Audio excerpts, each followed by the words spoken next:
Hi, everyone. Welcome to the Check Writers Room. Three GPs, three angles, one hot take. I'm Yasmin Cruz Farine. I'm Shalonda Armstrong. My name is Sydney Thomas. Let's get into it.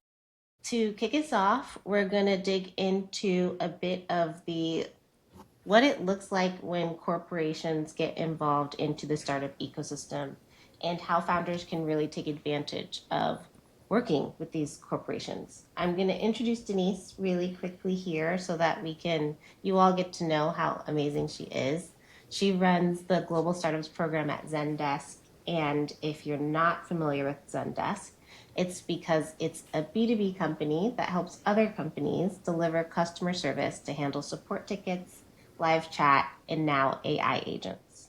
Prior to Zendesk, Denise came from AWS, and she treats her work at Zendesk much like founders treat their work at companies. And so really excited to hear her perspective as both, kind of inside the belly of the beast, but also with this founder mentality. She's the Senior Director of Global Startups Business, and she is also just awesome. So without further ado, Denise, welcome to the Check Writers Room. Thanks for having me. Happy to be here. Awesome. So I'm going to throw it over to Yasmin for our hot take today and to get us started. All right, so this hot take is definitely tied to Denise's work. So I'm gonna need you to tell me how hot this is. I think founders don't really know how to see enterprises beyond a customer partnership relationship, and they should. And I think, I'd love to hear Denise's opinion on whether or not the startups are getting it right, because she engages with 50,000 of them at Zendesk. Not to mention that this is not her first rodeo, and she did the same thing at AWS. Yeah. I mean, I think it's a bit of short-sightedness, right, on the founder's part, in a sense that, there are more corporations that are hungry for startup ecosystems to kind of run through their bloodlines than there are VCs that are writing checks. And so I think that they are not necessarily thinking of the long-term aspect of building that partnership. So I had a startup before AWS. And, I didn't really have an exit strategy at the time. In fact, I wasn't even like, I want to be a founder. I just kind of stumbled into it. But what I learned through that process is that when my startup was acquired, it was acquired by one of the corporation that were partners with me from very, very early on, that I just thought their partners were going to bring them along for the ride, without thinking of them as this exit strategy. And they ended up being that partner in the end, where it was part of that exit strategy. And so I think it's a bit of short-sightedness where startups, are often thinking, I got to get a check, but they're not thinking about checks can come from these big enterprises. Opportunities can come from it. And when I think about startups that come to my world, whether it was when I was at AWS, which happened a ton, and I'm seeing that same trend at Zendesk, they're looking for the free product, the free discount. But there's so much more that we offer beyond that. And they're not hungry enough to take advantage of it because, again, it's a little bit of the short-sightedness focused on, I need the check from the VC, and I need this enterprise to take me on as being a customer of mine. But there's so much more that should be there. So that's kind of how I think about it. Look, at both AWS and at Zendesk, we have large marketplaces. And a big part of my job today is helping startups get into the Zendesk marketplace. It's not even something that's top of mind for them, which is wild to think about. They're not even thinking, oh, if I can get into the Zendesk marketplace, customers will come to me versus me going to customers. And so lots of corporations have marketplaces. AWS has one of the largest marketplaces. And again, startups just weren't thinking of them that way. They would contact us for cloud credits, which, yes, they need those, but they're missing a big part of what we think of what partnership actually means. So yes, there's more of that than there are of checks that are just free flowing around the world. I would add, I think, as VC, that's also kind of our fault. I feel like VCs can optimize, oh, special, right? Like in the early stages, like over optimize around like how much are you raising? When is your next conversation? Why haven't you closed the round? Instead of, because I think a lot of times too, our metrics we're held to is like how quickly can we get these founders to the next round, which is sometimes divorced from the reality around like, but what is their revenue? What is their long-term strategy? What is their acquisition strategy if they want to start exploring that earlier than they might have originally anticipated, which honestly every startup should start thinking about it earlier than they originally anticipate because it just takes a while for these conversations, I think, to to get to the other side. I'm curious, how long did it take you in your acquisition strategy? How long were you working with that corporation before the acquisition happened? Thank you for taking accountability as Thanks. one of the chief writers. I appreciate that because I would also say that we're putting a lot of the onus on the startup founder, but the VCs also have a responsibility to build those corporate relationships as well too, and introduce them to their portfolio. And I would find I'm still fairly new at Zendesk, but I'm seeing it here as well. But definitely saw it a lot at AWS in that you know we were the more proactive with the VCs and the VCs were with us. And very similarly, like I said, I'm seeing that here at Zendesk as well. And so I think there is a part of the VC's responsibility to also introduce that, especially for first time founders, right? That they're just unaware. In my situation, they were a partner of mine for 3 years before I even got to the point of, what does really long term look like and what does next steps even mean. And we joked around it for a long time, even a year after that, before we even got to some sort of a term sheet agreement. So yeah, long partner, and lots of opportunities came from that beyond the acquisition. I truly do believe that as a VC, you should ask your portfolio companies when early on, like, who are your top customers and which of these could be a partner? And as you're engaging a strategic partner from an exit perspective, and you should engage with them. And I think one of the things, Denise, that you really crystallized for me is the startup team can give you a layup to the ventures team. And if it's a great relationship, what a great reference, right? And often I think the other thing that I talk to with founders who are thinking about this is, do you have relationships with COOs and chief product officers? Those relationships often can be more championing up for the founder than a ventures team. So what's your advice for founders? Like, what are you seeing at Zendesk from your COO or CPO's appetite for engaging with startups? We're not really investing in the products, which I know it's odd to say, but we're actually really investing in the curiosity of the startup founder. And I'm a very curious by nature person, and so I am really looking for great teams that are curious on every part of their business and every part of my business as well too, and making those internal connections. And so investing, there's a million products to go around to invest in, but the curiosity of it all and how AI is going to scale that business and take it to a different level, and how they're thinking about it, to me, that's the great differentiator between it, because AI gives everyone the access, but the execution of it, the curiosity of that founder to really embed themselves within those corporations, that's the big differentiator that we have to start looking at now. And that squarely fits into the world of the COO's office, right? It's not really with the corp dev team.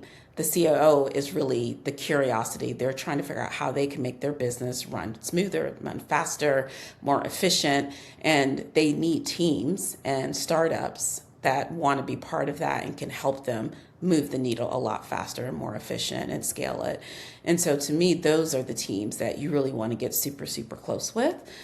Beyond the product team, beyond the venture team, those are the teams that you really want to get super close with. Denise, I have a question for you around when you're engaging with these startups, what are they getting wrong? Right? They're curious, they know kind of what to do, but there's still something that's a gap, a knowledge gap for them actually establishing a long-term partnership. What are you seeing?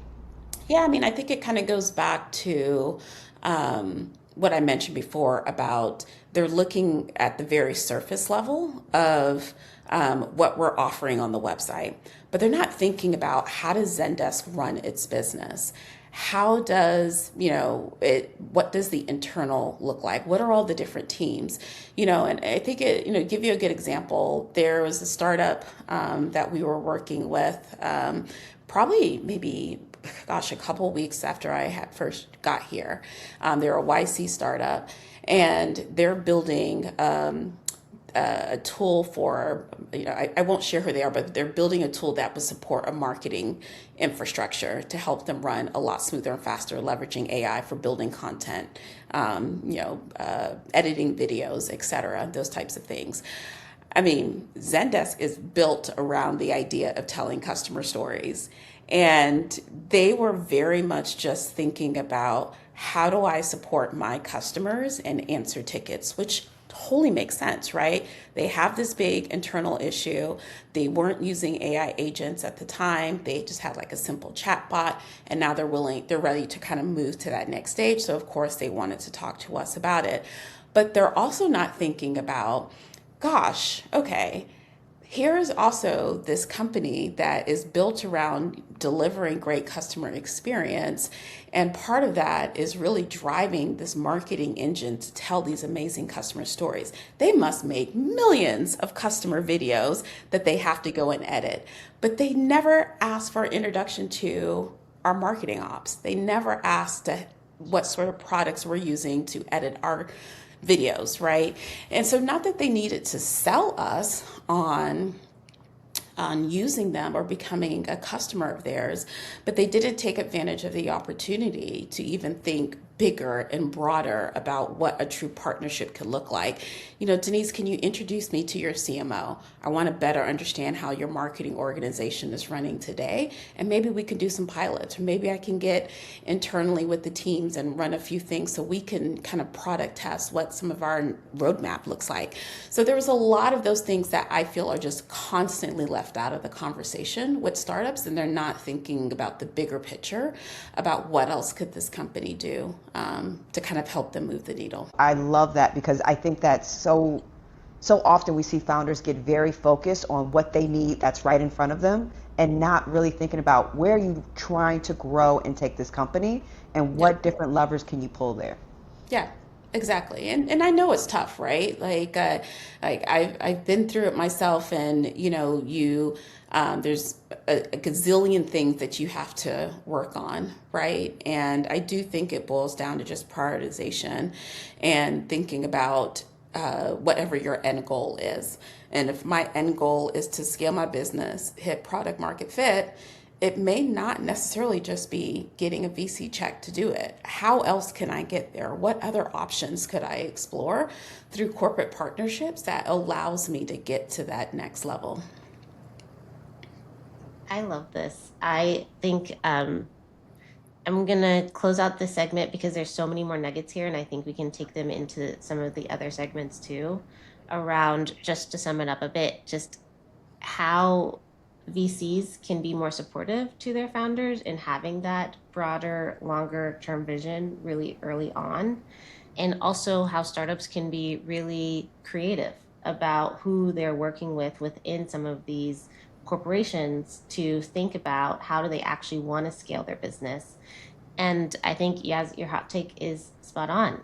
We need to be doing more of this earlier as an ecosystem. And so excited to start the conversation on our podcast. Okay, so now we're going to transition into a story we're watching, which brings us right back to Zendesk, because I think that most folks don't actually know what they've been up to. They've been around for almost 20 years, but it's not the Zendesk of 20 years ago.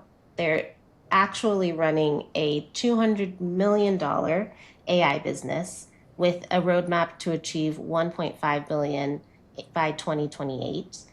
They have 20,000 AI customers, and more than 60% of their largest enterprise accounts are already on AI. 800 million AI interactions in 2025 alone. As Yas said earlier, also 50,000 startups globally have scaled with Zendesk too. Companies that might have not originally had the infrastructure budget and are then able to leverage a product like Zendesk to basically act like they do. There's 2,000 engineers here, and it's, I think, just actively it just feels like Zendesk is very much in their founder era where they're building like a startup despite being a large company. And so I wanted to get the crew's take, like, what does this say about software companies at large? What is Zendesk doing that we think other software, more legacy businesses might want to try and replicate? What does this say about the market? I, for me, it's Zendesk got the memo, right? I do think that, and we've seen it when we were talking about the SaaS apocalypse and the SaaSacre and everything that was happening, is that there needed to be a reacceleration with the new technology around AI and how everyone was going to position themselves in the marketplace for that. I think Zendesk found their niche and they decided to double down immediately and go after it. While we are, and I will not call out any other legacy B2B companies, but while others are still trying to find their way. So I think that this is kudos to Denise and the team. Like, they got the memo and they went after it. Yeah, I also think there's a fundamentals component here, which is like at the heart of building a business, like your ability to build with your customer, like at the center, your ability to support and have customer success, all of that is like, that's not going to change because their AI is here. There, if anything, it's about efficiency and scale, right? Like how do you do this more consistently? So I can see why Zendesk, like if your job is to help companies, and whether that's treat or engage with employees, not just customers, in an efficient way, like this is, the call to do that and engage with AI. So I'd love to hear, like, how are you engaging with your customers in this era, in kind of like a new approach to it, or Yeah. if there is a new approach? Yeah, definitely a new approach, 100%. The way I think about it is that, customer experience is the product after the purchase. And I don't think many startup founders think about it that way. They think, here's my product, get it to market as fast as possible and go, go, go. But the experience that a customer takes from that's your product as well too, right? Customers will always remember how easy you made their lives. And I think, a big part of this is, Amazon years ago with Prime, getting things to you as fast as possible. Like, today's consumer, wants fast answers. They want their product really quickly. They want it to work when it needs to work. And they want to be able to reach out to whether it's a human or an agent as fast as possible and get it resolved. And so I think when you couple those pieces together, for us, when I joined Zendesk 10 months ago, it was like, gosh, okay, are we really thinking customer first? Are we thinking the two-sided customers? There's the customers that pay us, but then there's their customers who experience us. And so, are we thinking with that full flywheel in motion and creating a program that supports those two customer bases, plus the funders that are supporting all of it and writing checks to them? And the answer was no. Being vocally self-critical, it was a big fat no. And so initially for me, it was like, well, what are those key drivers? What are those other big things that we also really need to think about with the program? And it was mapping all of that out and then quickly realizing this is not a revamp of a legacy program. This is let's start from scratch and really build something that founders, their customers, and VCs all need today that better supports them throughout that entire journey. Startups are moving faster than ever today, and we needed to really support that and give them a CX infrastructure that supports all those different layers that I just mentioned. And the other last part of it is that we needed to ensure that it was going to be a program that they didn't outgrow. It was a very one-size-fits-all program before, and it was only for 6 months. And we all know startups grow at different paces. They need things at different times. And we needed to make sure that this was one that they could be part of it from MVP to IPO. And we had all those layers mixed in. So those were, my first, 90 days here at Zendesk, is talking to customers, diving into all of that, and really trying to make sure that we had an understanding of what all those bits and pieces needed to be into a program that supported them throughout that entire journey. That's amazing.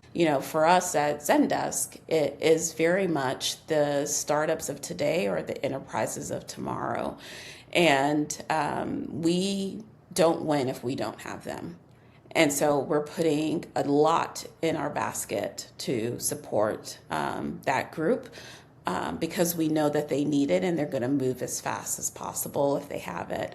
And so for us, they're in our ear every day. And I'm talking to our CEO and our COO and our CTO on a daily basis about the needs of startups. And we're incorporating all of that into our products and benefits to better support them. I really love that, because I think sometimes what doesn't get said and why founders are hesitant to engage with enterprises is because there is that fear that if we get acquired by an enterprise, they just want us off the street, right? They're just going to take our product and put it on the shelf. Yep. It's no longer going to see the light of day. So there's that resistance. And I love that you're saying, like, no, we're very intentional. We want to make sure that we're working with the startups, and we want to understand how to incorporate their technology into what we have today, which I think is not consistent across other enterprises. Yeah. And we've seen it time and time again, right? There's been a ton of startups that go to these big corporations that get acquired, and those products go to die, right? And so, as a founder, when you're looking at a term sheet, it's important to think also about, why did you even build this to begin with? What was the problem you were trying to solve? Who are the customers you're trying to solve? And think about what their journey is going to be next. Not all good money is great money, right? And you have to sometimes really think a little bit more long term about what does this say to the base that supported you when no one else supported you? And is this really the right investment in time to do it? Or are these the right terms for it to happen and for it to be successful? So I just think it's one of those things that you can get blinded by the numbers sometimes. And it's important to think about who, meaning your customers, supported you when no one else supported you in the way that they have, and what happens with that fan base later on. I think we're just in a different time. I think the era of we're going to buy things on our, maybe kind of adjacent to our product roadmap because they might be a potential competitor and we want to kind of silence them. the larger incumbents, right? Like they are not in a position to rest on their laurels. So I think, for example, with Salesforce, and even, companies that have a lot of cash on their balance sheet, they are acquiring to innovate and to move forward. And we can all be in the business of intelligence, but some of these startups are on the bleeding edge of helping you compete in the business of intelligence. Yeah. And I think in the case of Finn, for example, the writing was on the wall. Like that was a hot company back in the day, and it was declining fundamentals. And then the founder came back and changed the company, and then the metrics were going up and to the right. So I think some of these larger companies, it's great that, they're beating expectations in the case of their public companies. I know Zendesk was taken private, and so you're a part of a different type of ecosystem, and your metrics aren't kind of on Front Street on a quarterly basis. But I think some of these larger incumbents, they can see the writing on the wall, especially if they're public and things are not moving well, and they have to, when they acquire companies, integrate them, because otherwise, how are they going to meet expectations next quarter? Like this is a completely different environment of like, let's buy in silence. Like we got to buy, and everyone is expecting us to move forward at increasingly incredible clips. Yeah, and I think to add on to that point, Yasmin, it's not only just you have to buy, it's also it's going to take too long to build, right? And so a lot of times these enterprises were trying to make parity products, right, and turn a lot of these products into features. And now with AI and how fast everything moves, you don't have time to build it, right? So if it's already in the market, you have to figure out how to acquire it. So I think that's a great point as well. Or leverage a company that already has it and allows you to stay private and continue to move fast. So there are options. There are more options today than there were before. I love. Okay, so next segment is, usually we come on here to debate a company that either me, Yaz, or Shalonda are either actively diligencing, or we've already said yes to, or we've already said no to, or a space that we're curious about. And today, I really wanted to get Denise's perspective on how she thinks about the startup ecosystem that she runs at Zendesk, because she's working with $100 million budget, guys. And so her work with the in-kind work that she's able to do, and also the layup that she's able to do to connecting some of these founders to the Zendesk for the ventures team within Zendesk is pretty phenomenal. And so I wanted to put her in the hot seat a bit to understand, like, what is she looking for from these startups? What is she excited about? How does she evaluate these companies when they come to her desk? And so would love to get your thoughts, Denise. Maybe let's first start, I think, with what does a good what does a good startup profile look for you?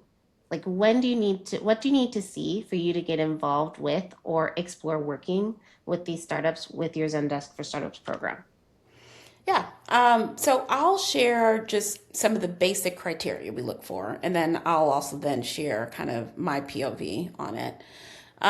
So what's changed is we now support startups that are up to 250 employees, which is huge, right? Even though we're in a world in which, AI agents are becoming employees, and you're not necessarily scaling headcount as much as you used to before, it was important to us and to me especially that we increase that gap beyond 50 employees up to 250, because some startups need more time, right? And they need more people, more products, more engineers, etc. Also, The other some change, startups are staying private longer. I want to add that too. exactly. Let's not even get into what's going on at Databricks. So I'll digress and continue on. Then the other part was up to Series B, right? So again, thinking a little bit more, extending it from like this MVP on up. So startups that are up to Series B, up to 250 employees, they must be, a tech or tech enabled startup.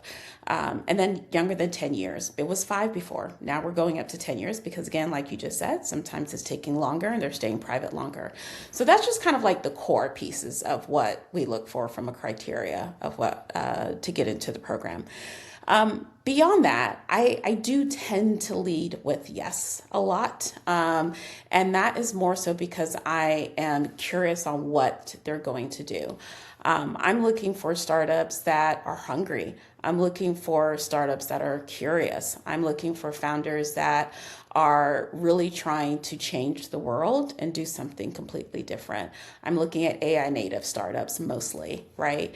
And so for me, those are some of the big motivators for me to say, we not only want to give them this access, but we want this to be a logo that we can be proud of ourselves as well too.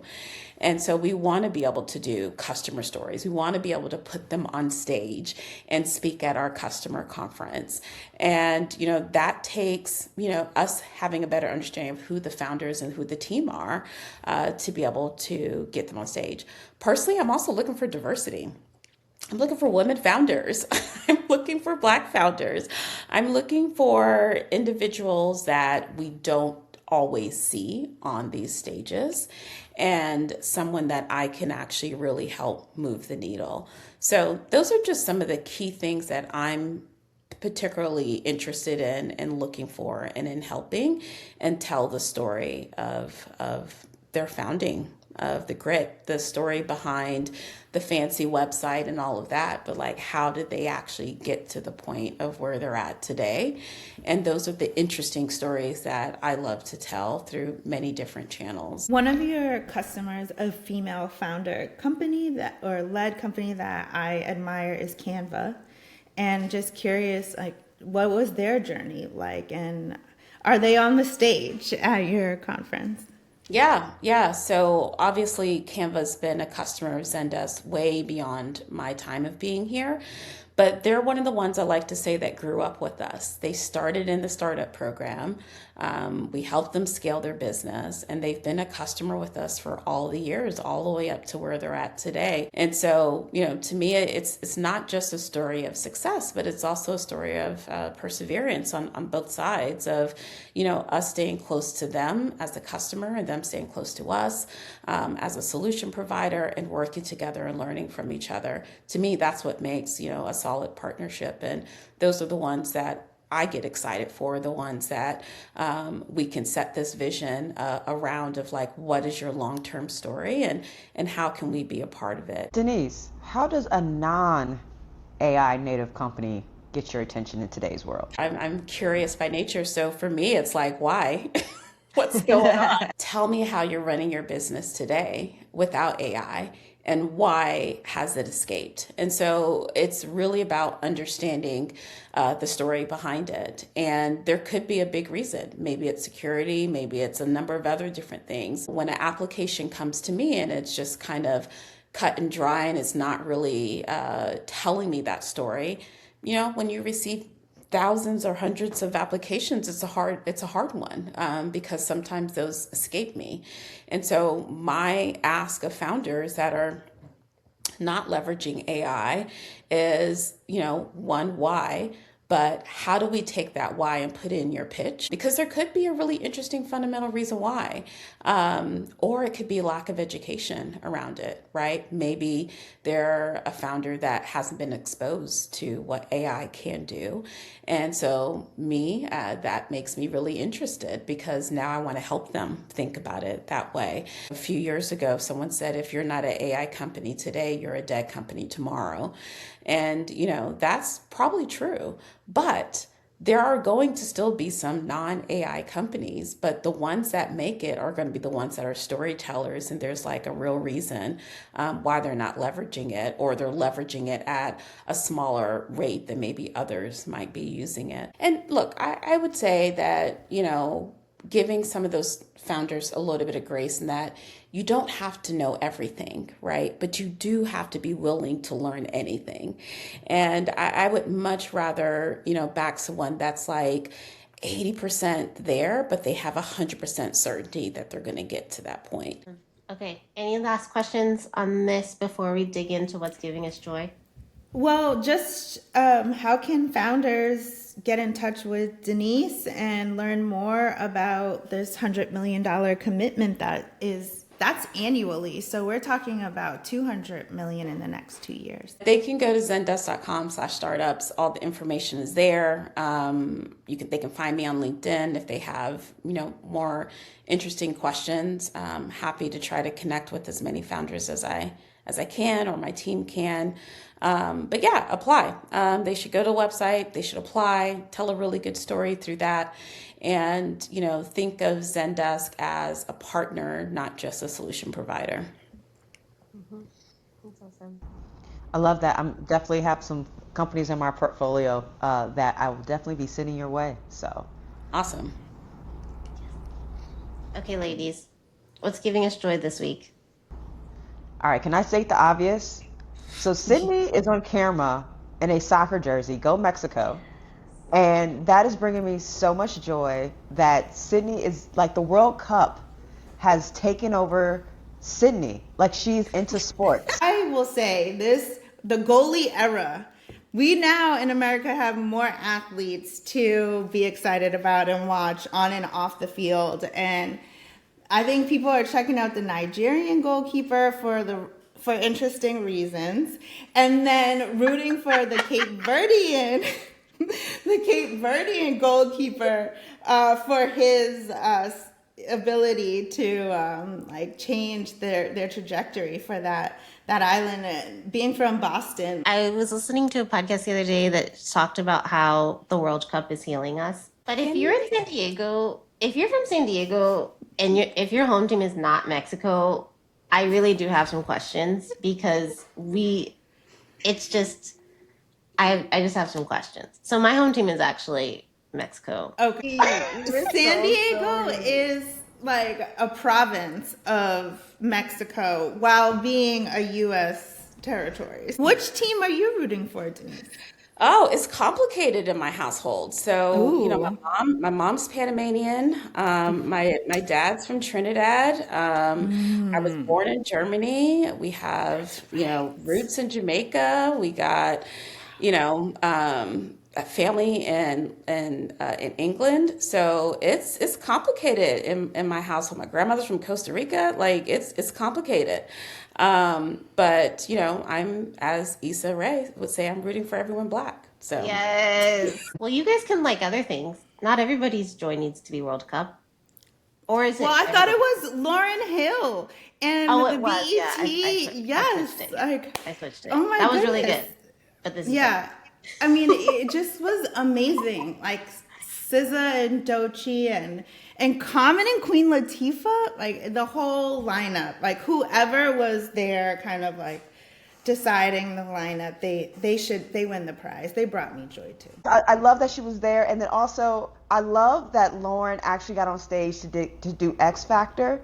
Yes. Because I will say I remember when the album came out. It is one of my favorite albums. I did love the song, but that's one song I think you have to continue living life to really Ooh. understand. Like you just Grown gotta people. keep living. Yeah, like you have to live life to really understand that song. And I can't say that I understood it the way I understand it now when it first came out. And Denise, what's bringing you joy right now?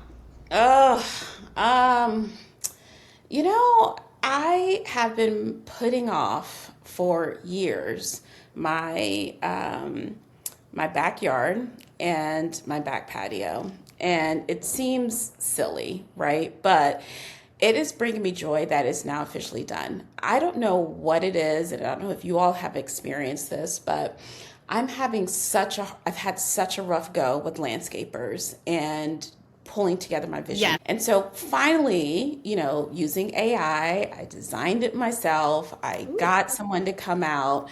They finally did it. I still had to go back and fix a bunch of stuff. And then I have my patio closed in so I can get rid of like all the mosquitoes. I just cleaned it up and finished it all this weekend. And so for me, that's bring me joy. Love it, love it. Thank you All right. guys. Have Love it, ladies. Thank you, Denise. Yes. Thanks for having me. This is fun. I agree. Okay, well, until next week, excited to see you guys in your news feeds again soon. And we'll have results on the Mexico-England game, so we'll share. And happy birthday to America. Happy 250th, even though we weren't free. Well, we're going to honor everyone who built it, and we mean everyone who has built this country. And that's the Check Writers Room. Special thanks to Natalia Skoko for editing. Subscribe to our newsletter and view show notes at checkwritersroom.com. Leave us a review wherever you are listening.